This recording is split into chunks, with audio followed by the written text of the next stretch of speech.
자, 이번 이야기는 일본 괴담 랭킹 탑2에 빛나는 지하의 둥근 구멍입니다.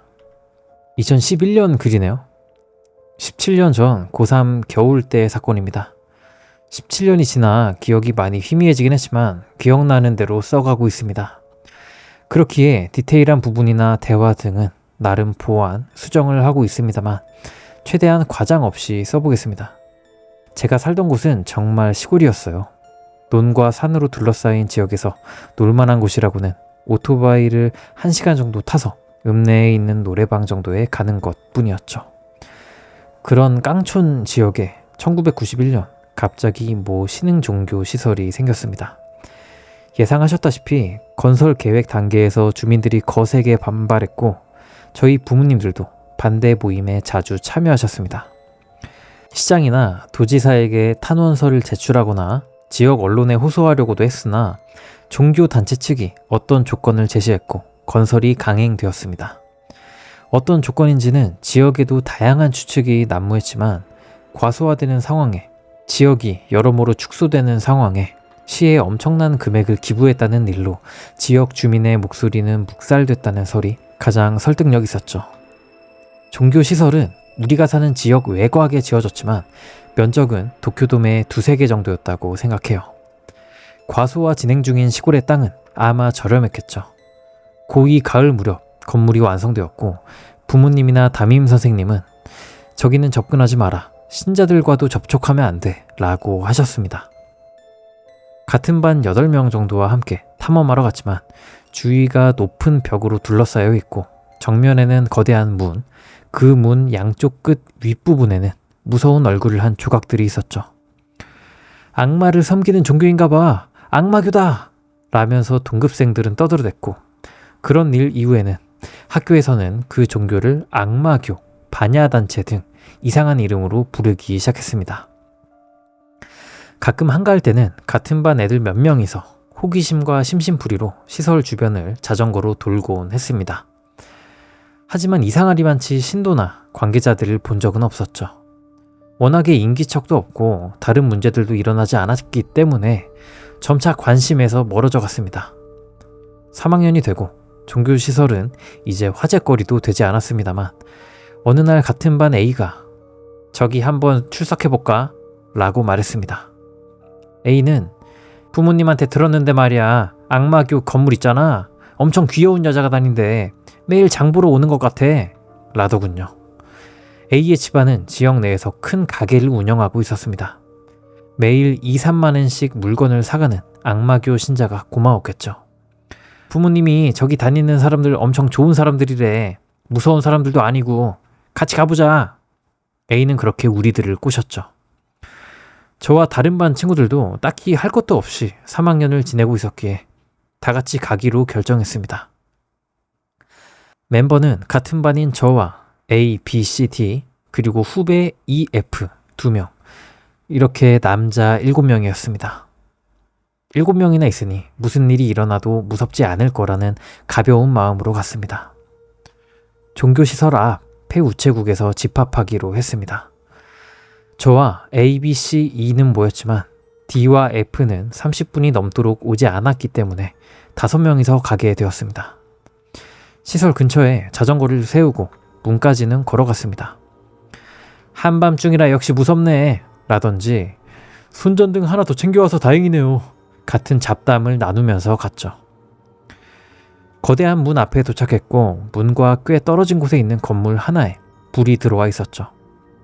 와, 신도들이 아직도 깨어있잖아. 악마 소환하는 거 아냐? 같은 가벼운 농담을 주고받고 있었습니다. 그때 C가 이거 안에 들어갈 수 있겠다 라고 말했습니다. 그러자 A가 내가 알고 있어. 옆으로 돌아가면 문이 하나 있어. 거기서 들어가 보자 라고 했습니다. 우리는 그런 건 좀 빨리 말하라고 라고 쿠사리를 준 후 벽을 따라 걸어가 막다른 곳에서 옆으로 돌았습니다. 조금 걸어가니 작은 문이 있었습니다. A가 손으로 밀자 문이 열렸습니다. 문틈은 사람 하나가 겨우 지나갈 수 있을 정도였고 5명이 차례대로 문을 지나 안으로 들어갔습니다. 그 후 우리는 손전등을 켜거나 끄면서 공터를 빙빙 돌아다녔습니다. 아무것도 없는데. 그래도 건물에 가까이 가면 진짜 큰일 나려나? 응? 작은 목소리로 소곤소곤 이야기하면서 너무나도 지루해서 시설에 조금 더 가까이 가기로 했습니다. 정문에서부터 약 100m 정도의 공터만 있었고 그 너머에는 큰 건물이 3동 줄지어 서 있었습니다. 잘 기억나진 않지만 매우 이상한 디자인의 건물들이었습니다.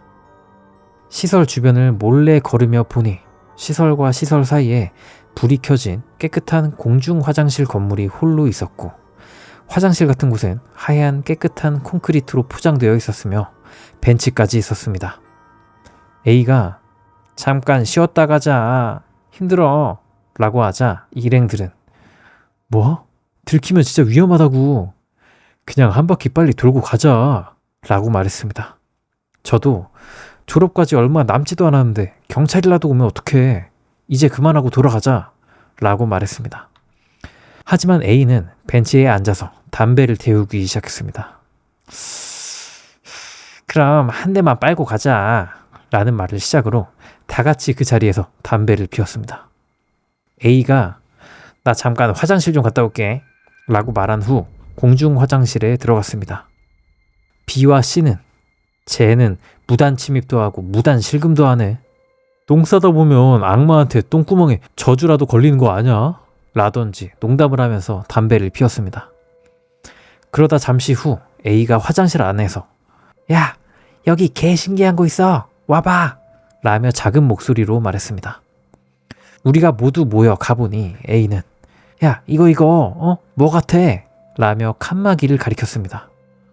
B가 화장실이잖아. 라고 하자 A는 한번 열어봐. 라고 했습니다.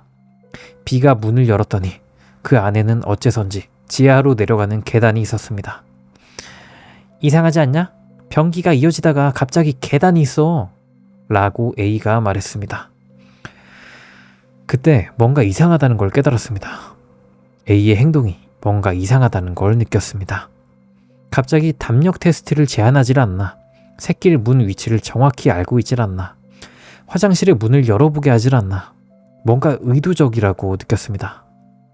저는 A에게 너 설마 여기서 똥이라도 쌀 생각이었어? 라고 물었습니다. A는 아니, 응 맞아 라고 애매하게 대답한 뒤 한번 내려가지 않을래? 라며 우리에게 물었습니다.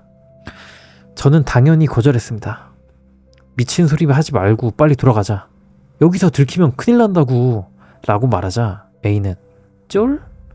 여기 잠깐 내려간다고 뭔 일이 생길 거라 생각하는 거야? 라고 비웃었습니다. 저는 A가 우리를 아래로 내려가게 유도하고 있다고 생각했습니다. B도 나도 안 내려가 돌아가자 라고 말했지만 다른 두 사람은 재밌어 보이는데? 잠깐만 내려갔다 오는 건 괜찮지 않을까? 라면서 A 편을 들었습니다. A는 너희들은 상남자가 많네 라며 우리를 긁으려고 했지만 B는 난 안 갈 거니까 너희 마음대로 해 라며 단호하게 말했습니다. 그러자 A는 그럼 일단 우리끼리 내려갔다 올게. 너희는 여기 있어 라고 말하고 아래로 내려갔습니다.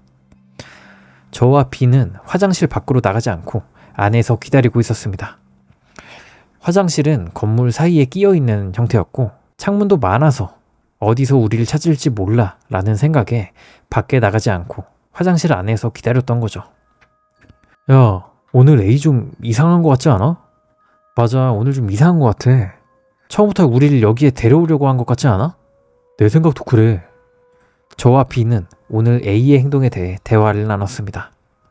그리고 오늘 일이 들키면 어떻게 해야 할지 논의하다가 5분 정도 지나고 좀 늦는 거 아냐? 라는 생각에 저와 B는 초조해졌습니다. B는 이제 우리 둘만이라도 돌아갈까? 라고 말했지만 2개 있던 손전등을 A 일행이 다 가지고 내려갔기 때문에 깜깜한 밤에 몰래 돌아간다는 건 꽤 오래 걸릴 것 같아서 그저 기다렸습니다. 그때 멀리서 발소리가 들려왔습니다. 저벅 저벅. 여러 명의 발소리가 멀리서부터 들려왔습니다. 저와 B는 긴장한 채로 큰일이다. 사람 오는데? 위험해! 라고 속삭였습니다. 긴장된 분위기로 뒤덮였고 멀리서부터 들려온 발소리는 어디서 들려오는 건지 알 수 없었습니다. 밖으로 나갈까 생각을 했었지만 우리는 시설의 구조를 전혀 모르고 있었기 때문에 들킬 가능성이 있었습니다. 위험해. 가까이 오고 있는데 어떻게 하지? 비가 당황한 목소리로 속삭였습니다. 여기 오는 게 확실하진 않지만 만약에 오면 칸에 숨자. 저는 터질 듯한 심장을 부여잡고 말했습니다. 안타깝게도 발소리는 화장실로 다가오고 있었습니다. 비가 화장실 다른 칸 문을 열려고 했지만 열리지 않았습니다.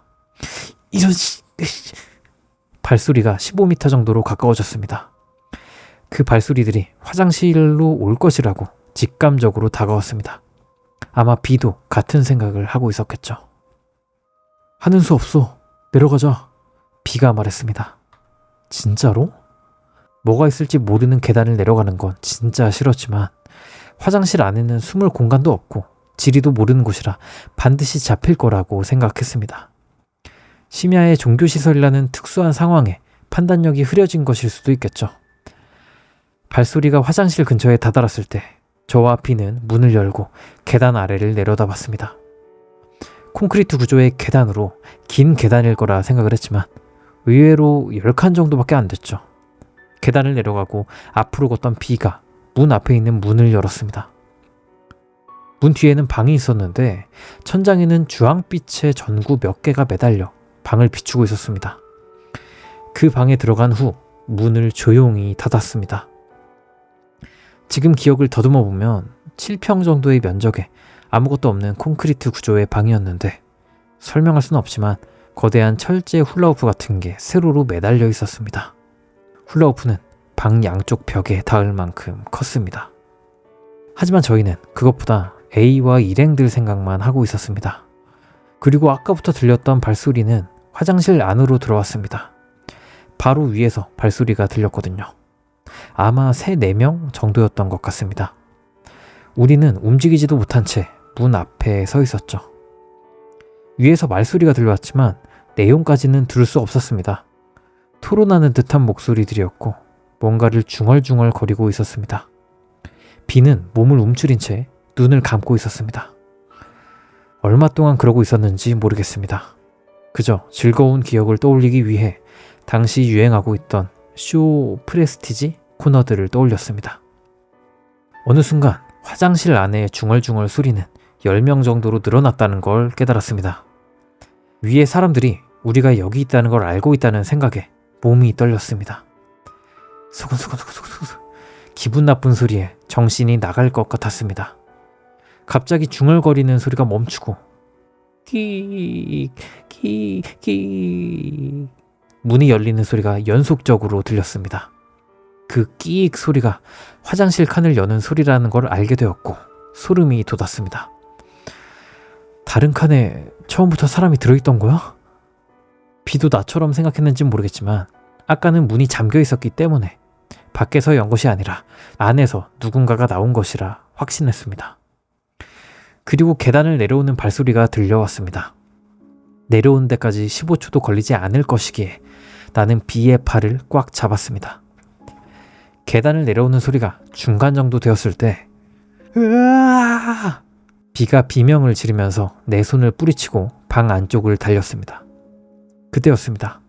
비가 그 둥근 고리를 뛰어넘는 순간 순식간에 비의 모습이 사라졌습니다. 저는 얼굴이 하얗게 질렸습니다. 훌라후프 모양의 고리 너머로 비가 뛰어넘었을 때 갑자기 사라졌다는 사실에 오히려 마음이 놓였습니다. 저는 문에서 조금 떨어져서 문과 훌라후프 사이에 서 있었습니다. 사과하자 라고 생각했습니다. 정말 죄송합니다. 마음대로 들어와서 정말 죄송합니다 라고 말하려고 했습니다. 문이 천천히 열렸습니다. 열린 문 틈새로 얼굴이 조금 보였습니다. 왕관 같은 걸 쓴 노인이 얼굴만 내민 채 이쪽을 보고 있었습니다. 괴상한 웃음을 짓고 있었습니다. 할머니인지 할아버지인지 모르겠지만 긴 백발의 왕관을 쓰고 얼굴이 구겨진 노인이 저를 보며 미소를 짓고 있었습니다. 한 번도 본 적 없는 악의 가득한 미소로 말이죠. 저는 한눈에 저건 사람이 아니야 라고 생각했습니다. 말이 통하는 상대가 아니라는 생각이 강하게 들었죠. 그 노인의 징그러운 미소를 피하고 싶다는 생각이 뇌리에 깊게 박혔고 히익 같은 허접한 비명이 목을 비집고 나왔습니다. 저도 비와 같이 훌라후프 모양의 고리에 뛰어들어갔습니다. 눈을 떠보니 병실이었습니다. 팔에는 주사바늘이 찔려 있었고 몸을 일으키는데 3분 가까이 걸렸습니다. 창 밖에는 해가 지고 있었습니다. 아무도 없는 개인실이었습니다. 아무것도 생각이 나지 않았습니다. 얼마나 시간이 지났는지도요.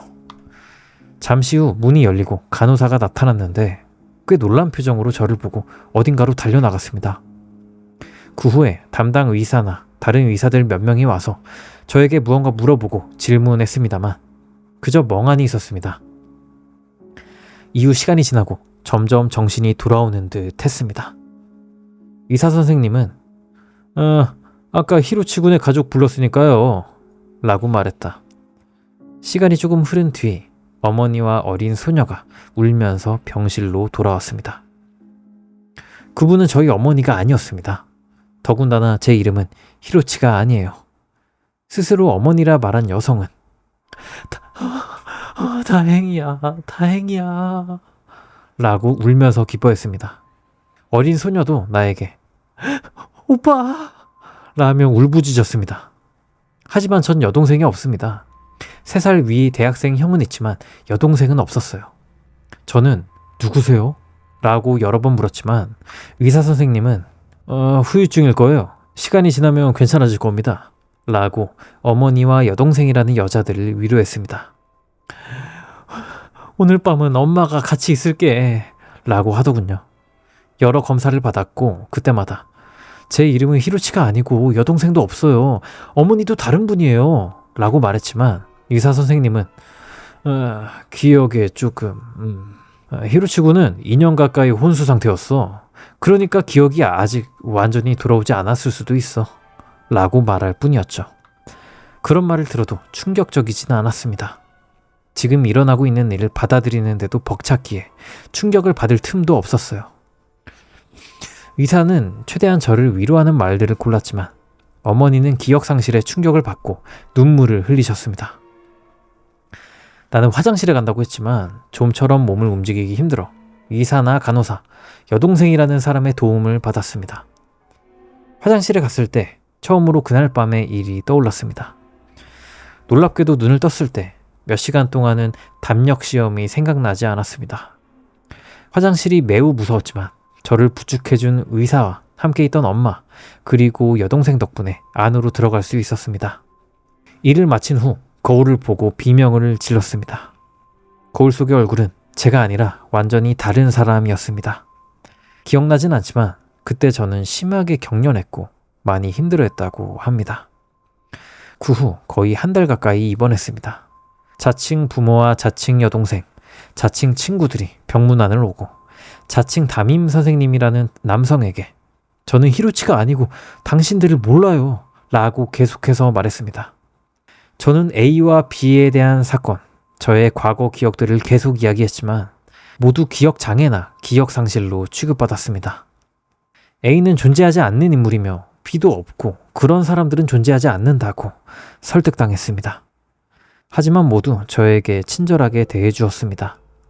의사와 주변 사람들의 말에 따르면 하굣길에 자전거 옆에서 쓰러져 있는 걸 행인이 발견해 그대로 병실에 실려왔다고 합니다. 이쪽 세계의 정보는 모두 처음 들어보는 것들 뿐이었습니다. 예를 들어 여기는 가나가와 현이야 라는 말을 처음 들었을 때 가나가와 현 같은 건 들어본 적도 없었고 그런 현도 없었습니다. 화폐 단위, 엔, 도쿄 같은 것도 전혀 몰라요. 일본이라는 나라도 몰라 라는 느낌이었습니다. 그때마다 의사 선생님은 그럼 그게 뭐였는데? 라고 물어도 도저히 생각이 나지 않습니다. A의 이름도 기억나지 않아서 같은 반 친구예요 라고 몇 번이나 설명을 했지만 주위 사람들이 그런 애는 없어 라고 일축했습니다. 종교시설에 들어가 커다란 금속 후프 안에 들어간 이야기를 의사 선생님께 몇 번 얘기를 했지만 그건 아마 혼수 상태에서 꾼 꿈일 거야 라며 계속 넘길 뿐이었습니다.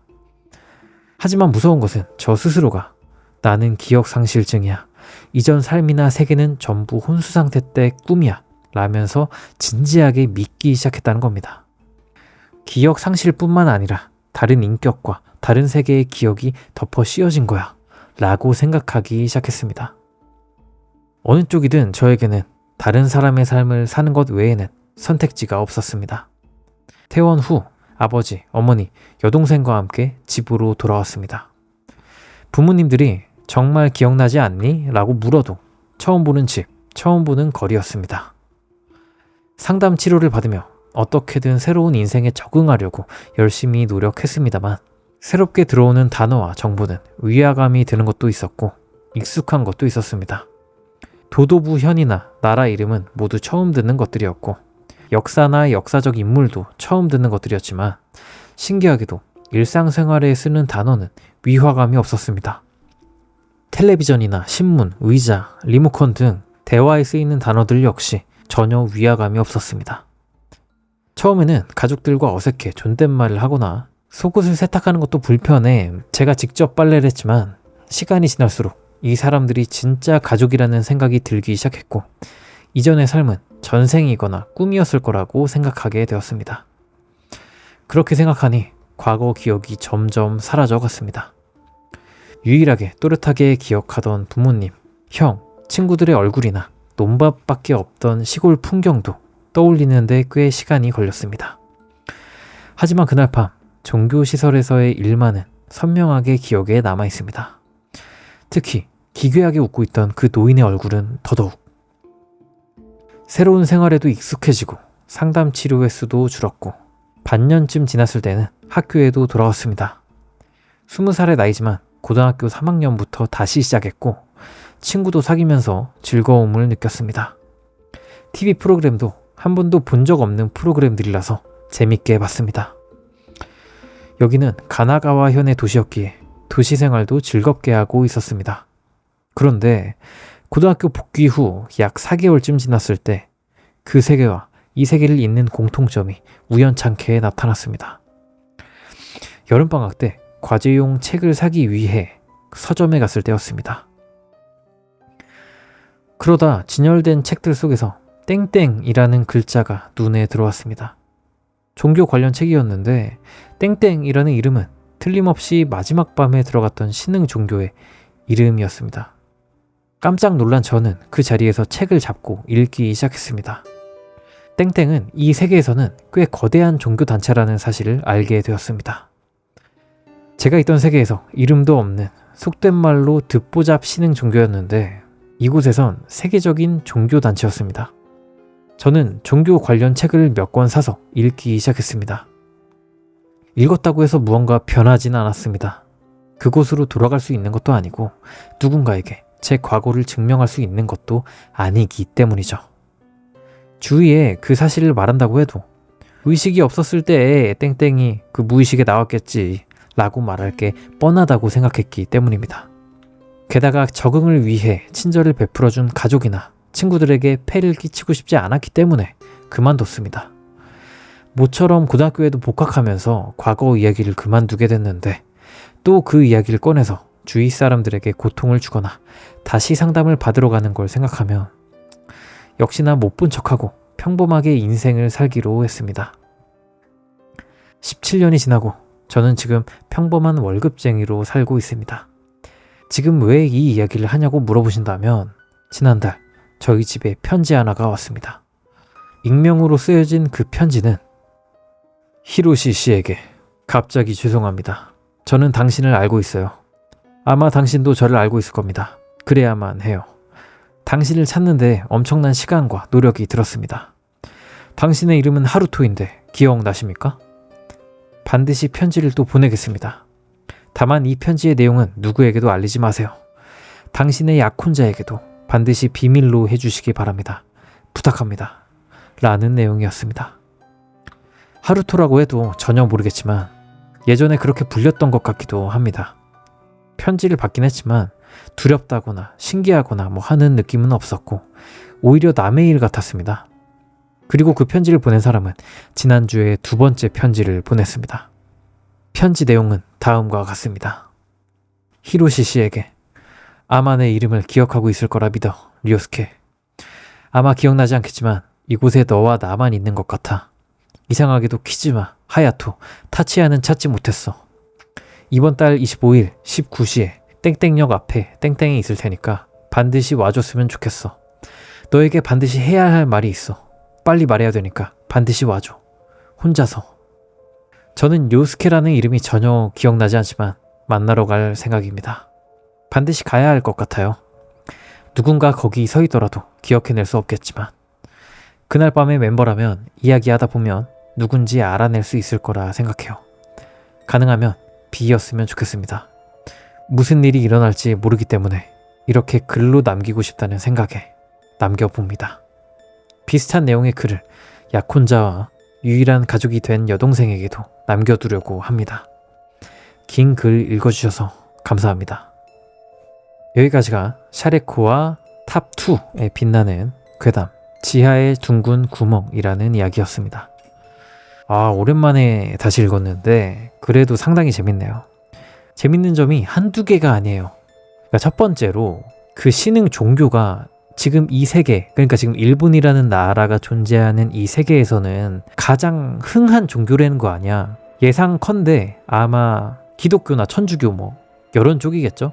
기독교 계열의 그런 종교인 것 같은데 그게 그 다른 세계에서는 완전 사이비였다는 거 아니야.